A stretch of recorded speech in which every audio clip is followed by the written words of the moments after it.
નમસ્તે મિત્રો, જય ધન્વંતરી. આસ્ક ફોર આયુર્વેદમાં આપ સર્વેનું સ્વાગત છે.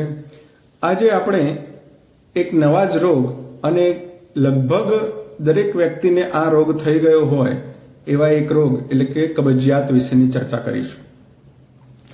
ખૂબ મોટો રોગ નથી, પરંતુ ઘણા બધા મોટો રોગનું એક મૂળ છે એવું કહી શકાય.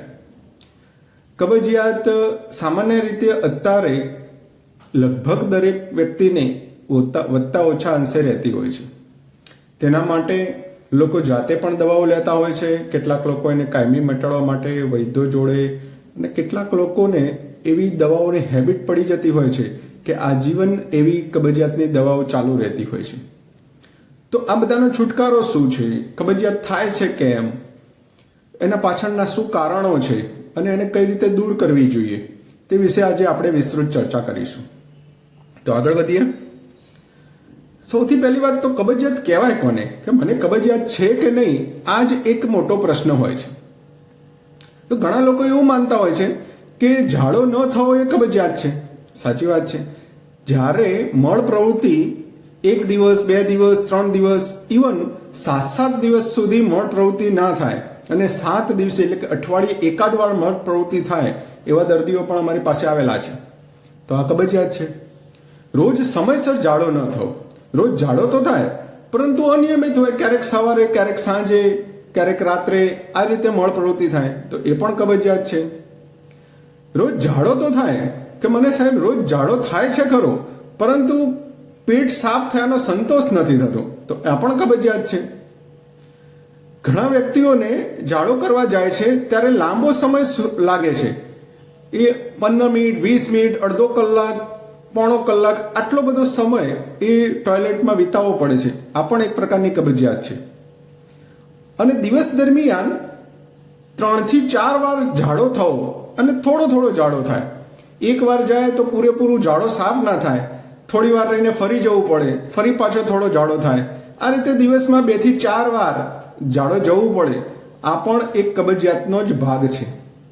અને આ બધી સમસ્યાઓને લીધે આપણને કેટલાક બીજા લક્ષણો પણ દેખાય છે અને એ રીતે દર્દીઓ પરેશાન થતા હોય છે. જેમ કે એ લક્ષણોની વાત કરીશું આપણે આગળ. મળ પરીક્ષા, ઝાડો કેવો થાય છે એના ઉપરથી પણ આપણને ધ્યાનમાં આવી જશે કે કબજિયાત. આયુર્વેદમાં જેમ આપણે બધાને ખબર છે કે નાડી જોઈને આપણે રોગ નક્કી કરતા હોય છે કે મને કયો રોગ થયો છે, નાડી વૈદ્ય આપણે નામ સાંભળ્યું હશે. પરંતુ આયુર્વેદમાં માત્ર એકલી નાડીની વાત નથી. પરીક્ષાઓ અલગ અલગ પ્રકારની કહેલી છે. એમાં એક છે દર્શન પરીક્ષા, એટલે દર્દીને જોઈ અને નક્કી કરવું. જેમ કે કોઈ ચામડીનો રોગ છે તો જોઈને નક્કી થાય કે કયો રોગ છે. પ્રશ્ન પરીક્ષા એટલે પૂછીને નક્કી કરવાનું છે. આવી જ વિવિધ પ્રકારની 8 પરીક્ષાઓની વાત કરી છે. એમાં એક મળ પરીક્ષા પણ છે કે આપણો મળ કેવો છે એના ઉપરથી પણ આપણા શરીરમાં કયા દોષનું ઇનબેલેન્સ છે જાણી શકાય છે. જ્યારે કબજિયાતની પર્ટિક્યુલર વાત કરીએ તો એમાં જોઈ શકાય કે જો બકરાની લીંડી સ્વરૂપે, આપણે જોયું છે કે બકરીની લીંડીઓ અલગ અલગ નાના નાના સ્વરૂપમાં હોય છે. આ વાયુની ખૂબ અધિકતા હોય ત્યારે મળ આવી રીતના ગંધાઈ જાય છે અને બકરાની લીંડી સ્વરૂપે થઈ જાય છે. તો જ્યારે આવો મળ થાય એટલે તીવ્ર કબજિયાત અને પૂર્ણ વાયુનો પ્રકોપ એવું દેખાય છે. બીજો મળ એવો બી થતો હોય છે કે બકરાની લીંડી સ્વરૂપે પણ બધી લીંડીઓ ભેગી હોય, તો આ પણ એક કબજિયાતનો સ્વરૂપ છે. પછી એવો મળ નીકળે કે મળ હોય બંધાયેલો પરંતુ ઉપરથી એટલો સૂકો હોય કે એમાં તિરાડ પડેલી હોય. નેક્સ્ટ ટાઈપ એવો છે કે એકદમ સ્મૂથ મળ હોય પણ બંધાયેલો મળ હોય. પછી મળ ટુકડે ટુકડે આવતો હોય એવો હોય. એના પછી એકદમ ફ્લફી એટલે કે ફોદાની જેમ મળ આવતો હોય અને પાણી ઉપર એકદમ તરતો હોય. અને છેલ્લું છે એકદમ પાણી જેવા ઝાડા થવા. છેલ્લા 3 જે છે એ અપાચન અને કફની વૃદ્ધિના લીધે થાય છે. છેલ્લો જે પ્રકાર છે એ તો આપણને ખબર છે કે જ્યારે ઝાડા થઈ જાય ત્યારે આવું થતું હોય છે. અને પ્રથમ 2 જે પ્રકાર રહ્યા એ સખત કબજિયાતના પ્રકાર છે અને એ પણ આપણે કબજિયાતમાં ગણી શકાય. માત્ર ત્રીજો અને ચોથો જે પ્રકાર છે એને આપણે નોર્મલ સ્ટૂલ કે સામાન્ય મળ કહી શકાય. શું શું લક્ષણો જોવા મળશે જો કબજિયાત થશે? તો આપણે જેમ વાત કરીએ એમ રોજ મળ પ્રવૃત્તિ નહીં થાય, ચોક્કસ સમય મળ પ્રવૃત્તિ નહીં થાય, દિવસમાં 3 થી 4 વાર મળ પ્રવૃત્તિ થશે અને ઝાડો ચિકાસયુક્ત હશે. હવે ચિકાસ છે કે નહીં એ ઘણીવાર જો ખબર ન પડે તો આપણે જે મળ પ્રવૃત્તિ માટેનું ટબ છે એની અંદર મળ ચોંટી જાય છે અને જલ્દી પાણી નાખવાથી એકદમ સહેલાઈથી ઉખડતો નથી, તો એમાં ચિકાસ છે એવું જાણી શકાય. પેટ ભારે લાગવું, મળ પ્રવૃત્તિ થઈ જાય છે એના પછી પણ દિવસ દરમિયાન આપણને પેટ ભારે ભારે લાગે છે અને પેટમાં વાયુ ભરાઈ જાય છે. વારંવાર ઓડકાર આવવા, ડકારો આખો દિવસ ચાલુ રહેતી હોય છે. આપણે જોઈએ એમ આગળના જે મળ પ્રવૃત્તિ એકદમ કઠણ હોય. ભૂખ નથી લાગતી, કારણ કે કબજિયાત હોય એટલે એની સીધી અસર આપણી પાચન અગ્નિ ઉપર થવાની છે, એટલે ભૂખ લાગતી નથી. મોઢામાં ચાંદા પડે છે. ઘણા લોકો ચાંદાની દવા લઈ જતા હોય છે, પણ હકીકતમાં એ કબજિયાત હોય છે. એટલે કબજિયાત દૂર કરવાની અમે દવા આપીએ તો મોઢાના ચાંદા ઓટોમેટિક મટી જતા હોય છે. એમાં કોઈ વિટામિનની ઉણપ વગેરે ઘણીવાર હોતું નથી કે જોવાની જરૂર પણ હોતી નથી, પણ કબજિયાત દૂર કરીએ તો આરામથી મટી જતું હોય છે. જીભ પર ક્ષારી બાજવી, આપણી જીભ એકદમ ચોખ્ખી હોવી જોઈએ, જેમ અહીંયા આકૃતિમાં બતાવી છે. એના ઉપર જો સફેદ ક્ષારી બાજી જાય તો એ પણ અજીર્ણની નિશાની છે, બરોબર પાચન ન થાય અને કબજિયાતની નિશાની પણ છે. બેચેની લાગવી, આપણને મન લાગતું નથી, કામ કરવાની ઈચ્છા થતી નથી, ક્યાંક ના ક્યાંક મન બેચેન રહે છે. અને માથામાં દુખાવો થવો, જો સવારથી ઝાડો ન થયો હોય તો ક્યારેક બપોર પછી ધીરે ધીરે ઝીણું માથું દુખાવાની શરૂઆત થતી હોય છે. અને આવું માથું વગેરે દુખાય છે ત્યારે લોકો ઘણીવાર માથાના દુખાવાની ગોળીઓ લઈ લેતા હોય છે અને એ દુખાવાની ગોળીઓથી વધારે ને વધારે કબજિયાત થતી હોય છે. અને આવું રિપીટેડ થઈ જાય એ પછી ધીરે ધીરે માઇગ્રેન વગેરેમાં પરિણામ પામતું હોય છે. એ વાત આગળ પણ આપણે જોઈશું. બીજું છે કે એના કારણો, શું કારણોથી આપણને આ કબજિયાત થઈ શકે છે. તો સૌથી પહેલું છે કે વાયુકારક ભોજન, આપણે જે લુખો આહાર, ઘી વગરનું સાદું સૂકું ભોજન લઈએ એ રીતે. એ સિવાય ઠંડુ ભોજન એ પણ વાયુકારક છે. આપણે વાયુથી થતા રોગોના જે પણ રોગો આમાં આગળ જોયેલા છે એની અંદર એની વિસ્તૃત ચર્ચા કરેલી છે.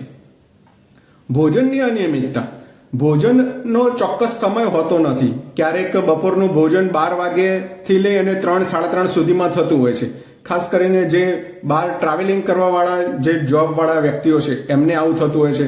અત્યારે બાળકોનું અભ્યાસ અને સ્કૂલની સિસ્ટમ એવી થઈ ગઈ છે કે એનું 10-11 વાગે ત્યાં સ્કૂલમાં ટિફિનથી ભોજન થાય અને ઘરે આવીને 2:30-3 વાગે ફરી ભોજન થાય.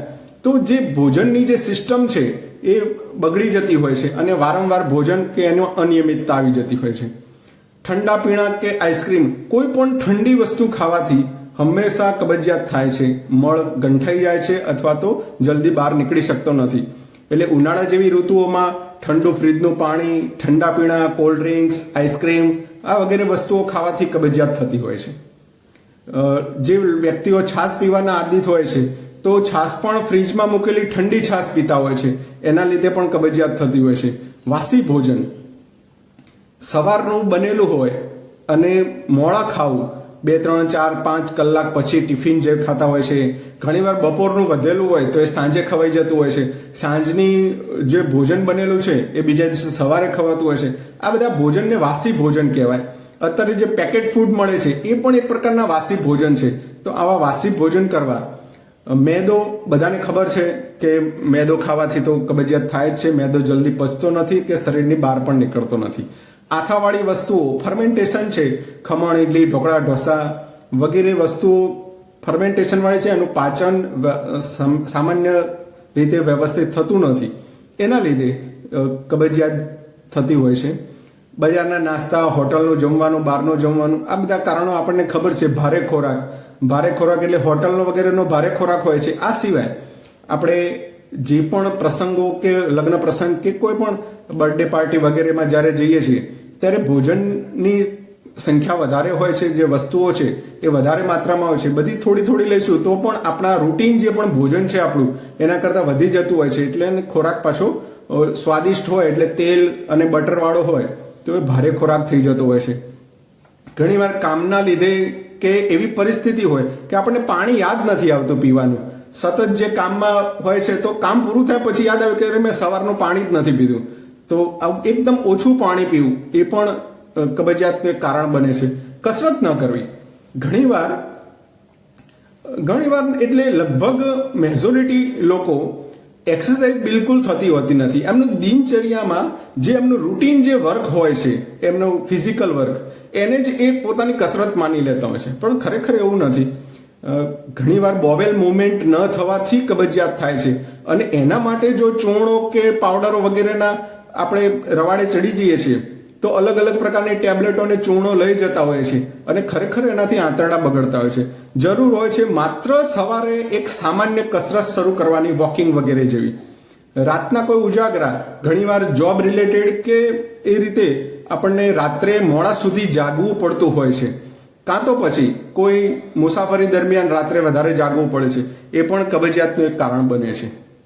ચિંતા, ભય, ક્રોધ, શોક આ બધા વાયુ વધારવા વાળા છે. મળ અને મૂત્રના વેગને રોકવો, જ્યારે આપણને ઝાડો કે પેશાબનો વેગ આવ્યો હોય ત્યારે એને રોકવો નહીં એવું આયુર્વેદમાં કહેલું છે. પરંતુ કોઈના કોઈ સામાન્ય કે વિપરીત સંજોગોના લીધે આપણે એ મળના વેગને રોકવો પડે છે. ઘણીવાર બાળકોમાં જે કબજિયાત હોય છે એમાં કદાચ સ્કૂલમાં બાળકોને જ્યારે વેગ આવે છે ત્યારે શરમના લીધે કે એ રીતે બાળકો ત્યાં મળ પ્રવૃત્તિ માટે જતા નથી અને રોકી રાખે છે. છેક ઘરે આવીને જાય તો એ જે મળ પ્રવૃત્તિનો વેગ રોકે છે એના લીધે બાળકોમાં પણ આવી કબજિયાત થવાની શરૂ થતી હોય છે. ગર્ભાવસ્થાજન્ય કબજિયાત એ અવસ્થા પૂરતી હોય છે. બાળક ગર્ભની અંદર મોટું થતું હોય એટલે સ્વાભાવિક એ જે પાછળ મળાશય હોય છે એના ઉપર દબાણ આવી અને ત્યારે આ કબજિયાત જેવું થતું હોય છે. આંતરડામાં અવરોધ હોય કોઈ, જેમ કે કોઈને મસા થયેલા છે તો મસાના લીધે મળ બરોબર નીકળી શકતો નથી, કાં તો પછી આંતરડામાં કોઈ ગાંઠ હોય કે આંતરડું ક્યાંકથી બ્લોકેજ હોય વગેરે પણ કબજિયાતના કારણો બને છે. વ્યસન આપણે બધાને ખબર છે, તમાકુ, દારૂ કે કોઈ પણ પ્રકારનું ચા, કોફી વગેરે પણ એક પ્રકારના વ્યસન છે. આ બધા વ્યસનથી પણ કબજિયાત થાય છે. કેટલીક દવાઓ, જેમ કે ઘણા લોકો રેગ્યુલર પેઇન કિલર લેતા હોય છે, કેટલાક લોકો એન્ટાસિડ લેતા હોય છે, એસિડિટીની દવાઓ સતત લઈ જતા હોય. એસિડિટીની દવાઓ આપણી પાચન જે સ્ત્રાવ છે એને ઓછી કરવા વાળી હોય છે. માનસિક રોગની દવાઓ એ પણ એક પ્રકારનો આપણા ન્યુરો સિસ્ટમ જે છે એના ઉપર અસર કરે છે. નર્વસ સિસ્ટમના લીધે જ આપણને આગળ પેરાસ્ટાટિક મુવમેન્ટથી અને ઝાડો આગળ વધતો હોય છે, ખોરાક આગળ વધતો હોય છે.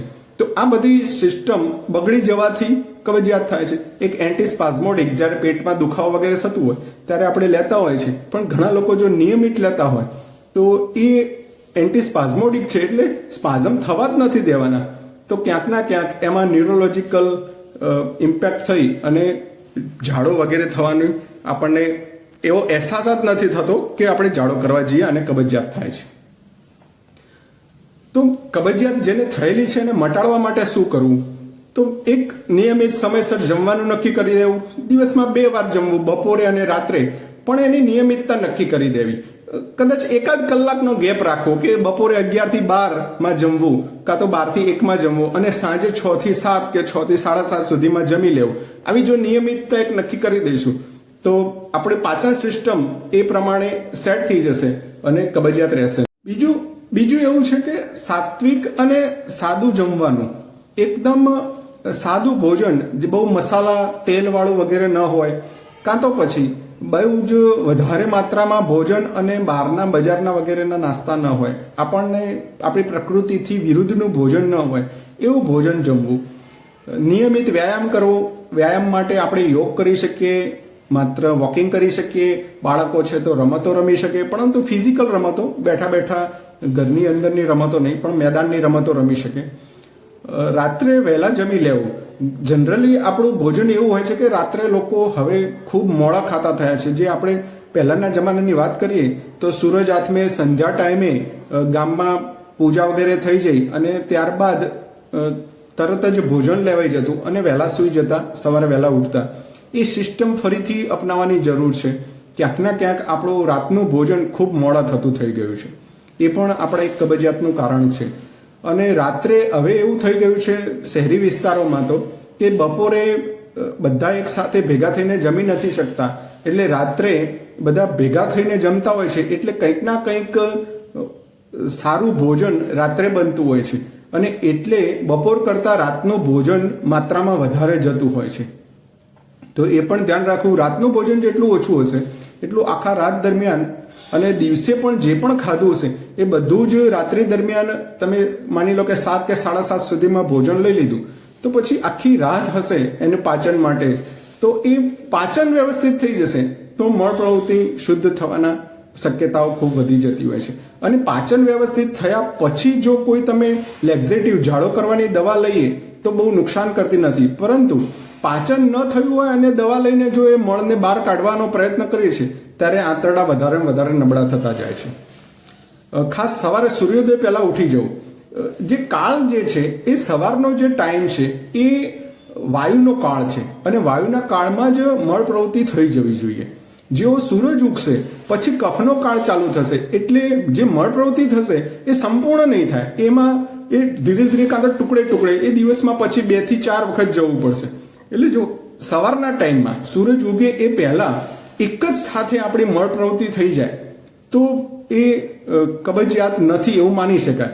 નહીં તો જેવો સૂરજ ઉગશે પછી જો આપણું ભોજનનું પાચન થઈ ગયું હશે તો પણ ક્યાંકના ક્યાંક સંપૂર્ણ મળ નીકળતો નથી અને એ આંતરડામાં રહેલો એવો મળ, બાકી રહેલો મળ એ આપણને ગેસ વગેરે કરી જાય છે.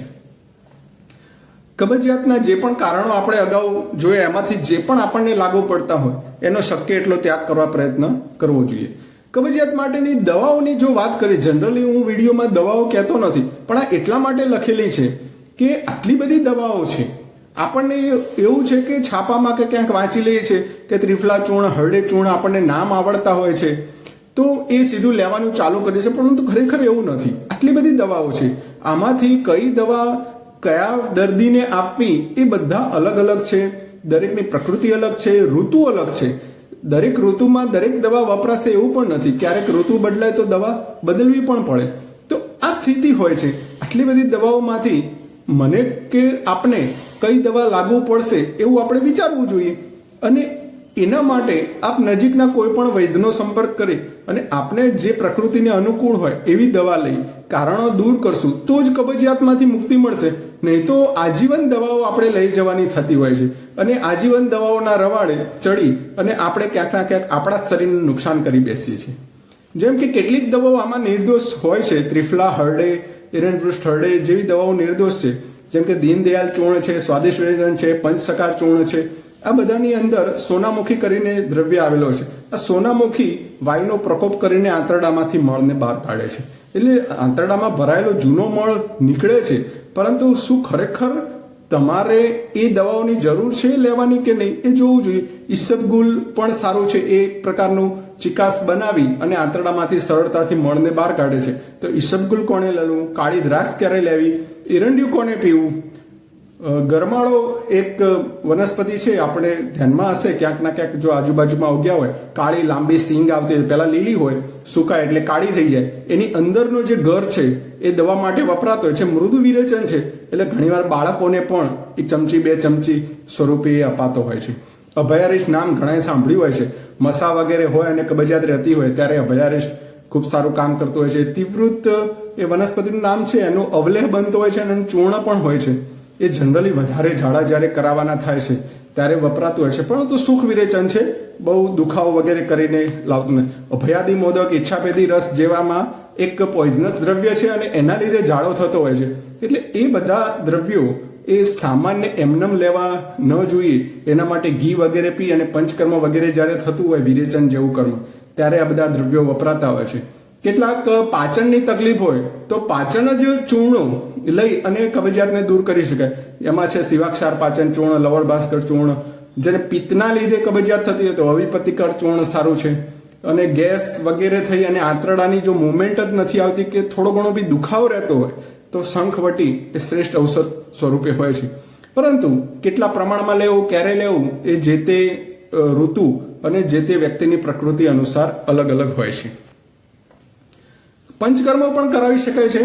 કબજિયાતની અંદર માલિશ અને શેક એ આપણે ઘરે પણ કરી શકીએ. આપણા ઉદરના ભાગે જ્યારે આપણને વધારે ગેસ વગેરે ભરાઈ ગયું હોય ત્યારે માલિશ કરી અને શક્ય હોય તો એરંડ તેલની પણ માલિશ ઘરે કરી શકાય. સાદું તલનું તેલ હોય તો એની પણ માલિશ કરી શકાય. અને શેક કરવાનું છે આવી રીતના નાડીનો સ્વેદ મળે તો ઠીક છે, નહીં તો પછી ગરમ પાણી ટબમાં ભરી એમાં બેસી શકાય. ડૂંટી કે ઉપર સુધી પાણી આવે, ડૂબે આપણું શરીર, એવા કોઈ ટબમાં આપણે બેસી શકાય. ગરમ પાણી પણ ઝાડી શકાય આપણા ઉદર ઉપર, પીઠ ઉપર વગેરે જગ્યાએ.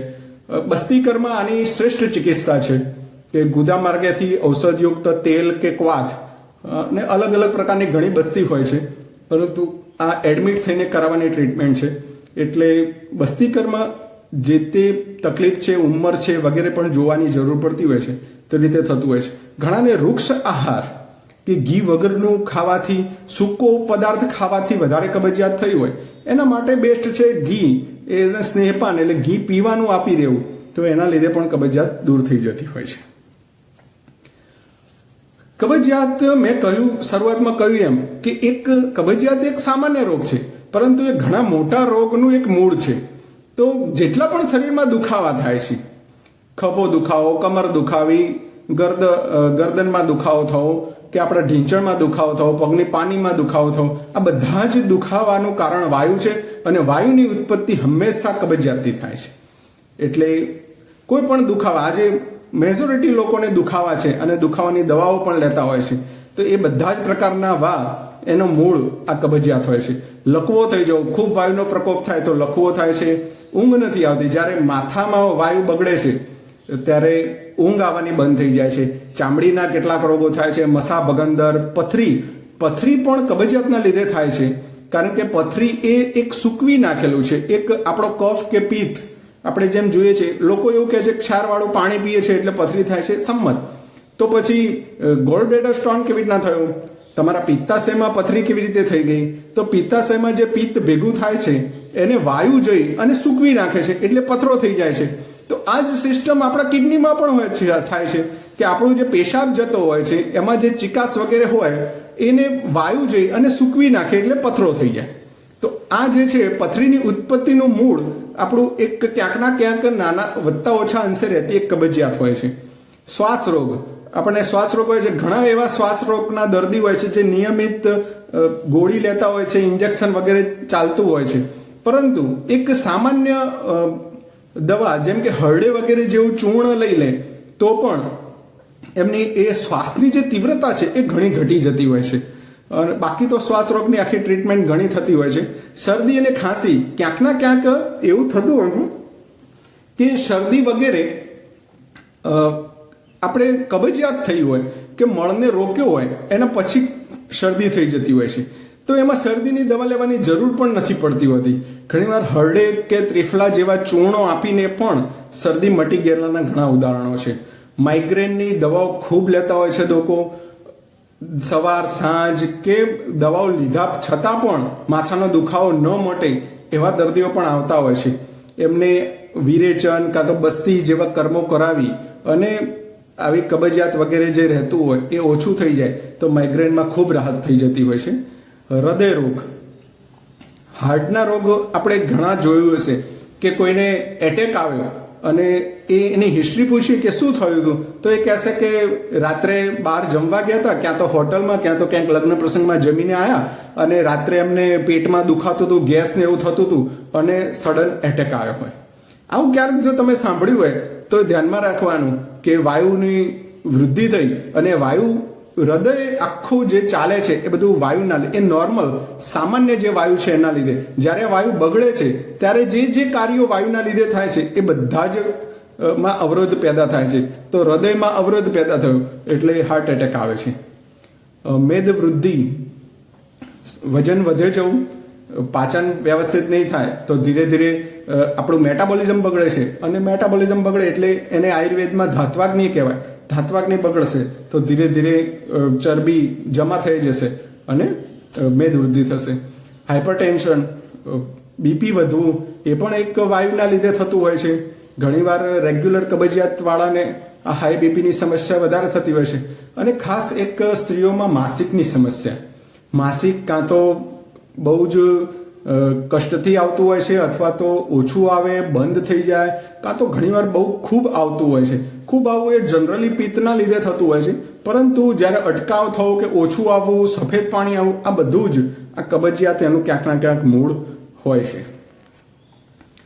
શું પથ્યાપથ્ય છે તો આમાં લખેલા છે, આપણે બહુ ડિસ્કસ નહીં કરીએ. પહેલા શાકભાજી લખેલા છે, ફળો પણ લખેલા છે, કયા કયા ફળો ખાઈ શકાય. એક અંજીર, એમાં એક ખાસ યાદ રાખવા જેવું છે કે અંજીરને કૃમિજ્ઞ કહ્યું છે. બાળકોને જ્યારે કબજિયાત થાય તો અંજીર કાં તો કાળી દ્રાક્ષ, અહીંયા દ્રાક્ષ એટલે કાળી દ્રાક્ષ, જે સૂકી કાળી દ્રાક્ષ આવે છે એ વધારે સારી રહેતી હોય છે. તો એનો જો પ્રયોગ કરીએ તો ખૂબ સારું રહેતું હોય છે, કારણ કે કૃમિ બાળકોમાં થવાની શક્યતાઓ વધારે હોય છે. તો અંજીર જો બાળકોને નિયમિત ખવડાવવામાં આવે તો એ કૃમિમાં પણ ફાયદો થાય છે. ઘઉં, ચોખા, મગ, જવ, ખાસ કરીને દૂધ અને ઘી, માખણ વગેરે ગાયનું લેવાનું છે. ગાયનું દૂધ, ઘી અને તલનું તેલ આ બધા કબજિયાત કરે એવા નથી. પાણી તો નવશેકું પાણીથી હંમેશા કબજિયાત ઓછી થશે. ક્યારેક બહુ ગેસ વગેરે થઈ ગયું હોય તો ગરમ પાણી અડધો ગ્લાસ, પોણો ગ્લાસ જેટલું જો પી લઈશું તો પણ ઓડકાર આવી અને પેટમાં રાહત થઈ જતી હોય છે. અપથ્ય શું છે? ખાસ ન ખાવું. બધા કઠોળ કબજિયાત કરતા હોય છે, એટલે કઠોળમાં આપણે એક ખાલી મગ એકદમ હલકા છે, પચવામાં ઇઝી છે એટલે ખાઈ શકાય. એમાં પણ ઘી વગેરે નાખીને ખાવું જોઈએ. ઘણાને એકલા મગ ખાવાથી પણ ખૂબ વાયુ થઈ જતો હોય છે કે કબજિયાત પણ થતી હોય છે. ગવાર, પાપડી, બટાકા, સિંગ, ચણા, કોદરી, બાજરી, મસૂર આ બધું કબજિયાત કરનાર છે. ખાસ કરીને દાડમ, જાંબુ, કેળા, સફરજન. અહીંયા કેળાની રમત એવી છે કે જો વૃક્ષ પદાર્થ ખાવાથી ઘણા બાળકોને એવું થતું હોય છે કે સાહેબ કેળા ખવડાવીએ તો એને કબજિયાત નથી રહેતી. એટલે જે બાળકો બહારના પેકેટ્સ વગેરે વધારે ખાતા હોય કાં તો સૂકો આહાર વધારે લેતા હોય તો એના શરીરમાં સ્નિગ્ધતા જતી રહી છે. એ દૂધ કે ઘી પણ નથી ખાતા હોતા. એવા બાળકોને કદાચ કેળા આપીએ તો ફાયદો થતો હોય છે. પરંતુ જેને અજીર્ણ છે, જેનું પાચન વ્યવસ્થિત થયું નથી અને કબજિયાત છે, અને એ જો કેળા ખાશે તો એની કબજિયાત વધતી હોય છે. એટલે આપણે એક જોવું જોઈએ. છાશ, દહીં, કઢી વગેરે ખટાશ હંમેશા આંતરડામાંથી એની ચિકાસને ઓછી કરે છે. માની લો કે છાશથી એવું થશે કે જેનું લિક્વિડ ઓછું છે, પાણી વગેરે ઓછું પીવાય છે અને કબજિયાત રહેતી હોય છે, અને એ જો કદાચ છાશ વગેરે પીશે તો કદાચ ફાયદો થઈ શકે. પરંતુ દહીં, કઢી તો કબજિયાત કરશે જ. પરંતુ જનરલી કોઈ પણ ખટાશ એ શરીરમાંથી પાણીને શરીરમાં રોકી રાખવાનું કામ કરે છે. એટલે મળ ધીરે ધીરે સૂકો થાય છે, અને આવા સૂકા મળના લીધે એ કબજિયાત રહેતી હોય છે. એટલે આ બધી પણ જે પણ ખટાશ છે એ આપણે કબજિયાત વધારવામાં ક્યાંક ના ક્યાંક કારણભૂત થાય છે. અને વળી છાશ વગેરે આપણે ગરમ તો પીતા હોતા નથી, એ ઠંડી જ પીતા હોય છે. એમાં ઉનાળા જેવી ઋતુમાં સૌથી વધારે પીવાતી હોય અને ફ્રીજમાં મૂકેલી પીવાતી હોય, જે કબજિયાતનું કારણ બને છે. ચોકલેટ, ઠંડા પીણા, આઈસ્ક્રીમ, ઠંડુ પાણી, ખટાશ, સાથાવાળી વસ્તુ, મેદાવાળી આપણને ધ્યાનમાં જ છે એટલે ખૂબ ચર્ચા કરતા નથી. દિવસની ઊંઘ, રાતના ઉજાગરા ખાસ કબજિયાત કરવા માટે કારણભૂત છે. એનાથી ખૂબ વાયુ વધતો હોય છે. અતિ મૈથુન અને અતિ ઉપવાસ. ઘણા લોકો એટલા બધા ઉપવાસ કરતા હોય છે કે અઠવાડિયામાં 2 થી 3 વાર ઉપવાસ થઈ જતા હોય, અને ઉપવાસની અંદર જે પણ ભોજન કરવાનું આવે છે એ લગભગ આપણે જે અપથ્યમાં આવી ગયા એવી દ્રવ્યો હોય છે. કાં તો બટાકા, કાં તો એ વેફર વગેરે ખાતા હોય છે, કાં તો કોઈ ફ્રૂટ, એમાં કેળા વગેરે વધારે ખવાતું હોય છે. તો આવી જે વસ્તુઓ છે એ ક્યાંકના ક્યાંક પાચન સરખું ન થઈ અને કબજિયાત થતી હોય છે. વળી જે આપણું નિયમિતતા હોય છે કે સવારે સાંજ આટલા વાગે ભોજન લેવું, એ નિયમિતતામાં વિક્ષેપ પડે છે. એટલે ક્યાંક ના ક્યાંક આ અતિ ઉપવાસ જે કરતા હોય છે, એટલે કરવો હોય તો પોતાની પ્રકૃતિ અનુસાર કરવો જોઈએ, અથવા તો એક પણ ઉપવાસ ના કરીએ અને બપોરે જમીએ, રાત્રે જમ્યા પછીનો છેક બપોર સુધીના ટાઈમમાં જો આપણે ભોજન નથી લેતા તો આપણો એ નિત્ય ઉપવાસ બરાબર છે, તો પણ કોઈ રોગ થતા નથી હોતા. ખાસ કરીને કબજિયાત વિશેને લગભગ માહિતી આવી ગઈ છે. આ સિવાય આપણા કંઈ પણ પ્રશ્ન હોય તો આપ કોમેન્ટ બોક્સમાં લખી શકશો. કોમેન્ટ બોક્સમાં જો સામાન્ય ઉત્તર હશે તો હું આપી દઈશ. જો વધારે પ્રશ્નો આવશે તો એનું એક અલગથી જ પ્રશ્નના આન્સર માટેનું એક સેશન બનાવીશું, જેથી મને પણ ધ્યાનમાં આવે કે આપને કેવી સમસ્યાઓ છે. આ સિવાય આપના નજીકમાં કોઈ પણ આયુર્વેદ દવાખાના છે, આયુર્વેદ હોસ્પિટલો છે, એ સરકારી પણ હોઈ શકે, ખાનગી પણ હોઈ શકે. આપ કોઈ પણ જગ્યાએ જઈ અને આપ આયુર્વેદની આપ રોગ વિશેની આપ સલાહ અને દવાઓ વગેરે લઈ શકો છો. ધન્યવાદ.